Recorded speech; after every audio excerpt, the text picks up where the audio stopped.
Okay, welcome to the challenge of how to interpret horse behavior for those that are participating on my Facebook group, Calm, Willing and Confident Horses. So this is the case study for chapter 5 of the Things to Know About Horses course that you can find on my Thinkific site. This is a focus on horse conformation and biomechanics. So the objectives of this case study is to analyse a behaviour case and identify possible causes connected to possible conformation or biomechanical issues or that relate to the prescribed behaviour. So I want you to listen to the following case and identify possible conformation and biomechanical issues that may have been connected with this horse's issues. So this is the case study of the very beautiful DD. Now DD is labelled more woe than go. So just a bit of a background and a timeline to the case for you to inspect and analyse. So DD was a 5-year-old 15-2 hand thoroughbred Friesian cross. She was purchased as a 2.5-year-old by KD. KD put a lot of beautiful work into carefully preparing DD for her under-saddle training. In groundwork, though, it was noticed that DD struggled with canter. She would canter, but she'd tend to be disunited on the right rein, which means she would canter on the correct lead in front, but she was on the wrong lead behind. Okay, so that was just on the right rein. Left rein, she was okay. So right rein, she just tended to be disunited a lot. Not all the time, but a lot of the time at this stage before she was started under saddle. So KD did the right thing because she's a very caring person. She sent DD to a lameness specialist vet, the best that she could find that was around, who performed an extensive assessment of DD and found that there were no issues and rated her sound. So the canter improved over time, but would still every now and then when she strike off into canter, she would do so disunited on that right rein. Just every now and again, she would still do it.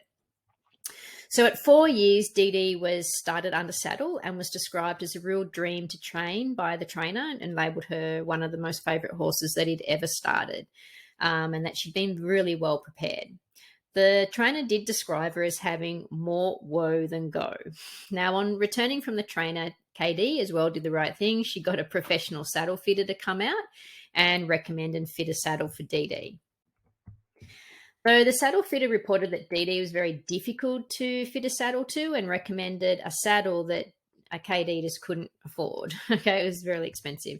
Anyway, they found another saddle to compromise, and that was fitted as best that it could. And KD made sure that through the time she had DD, that she had that saddle regularly checked and adjusted to make it the best that she could.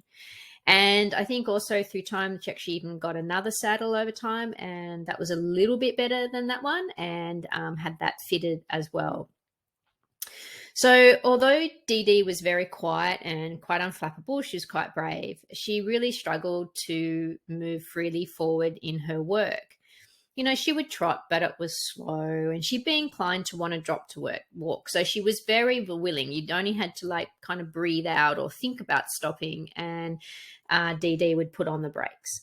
And if you didn't ride her with a lot of up energy yourself, then she kind of would she just had more woe than go. So canter was similar, and she would struggle to canter, so she'd drop out of canter back into trot. She could maintain canter really for no longer than a 20 meter circle or a bit more before she'd kind of drop out.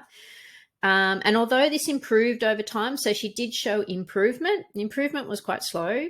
So then again, KD did the right thing and took her back to the lameness specialist vet and actually did even more extensive investigations and radiographs to see whether there was anything wrong with DD. And again, the specialist found nothing wrong and labelled her as having no obvious soundness issues.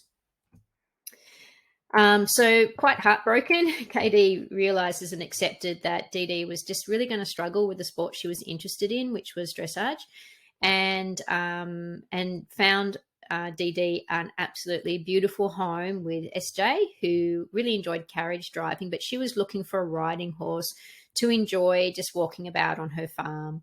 And SJ really enjoyed riding Dee Dee because she felt really safe on her, because Dee Dee just liked going for a plod. So after owning Dee Dee for about a year, SJ decided to see, how she would actually go in harness.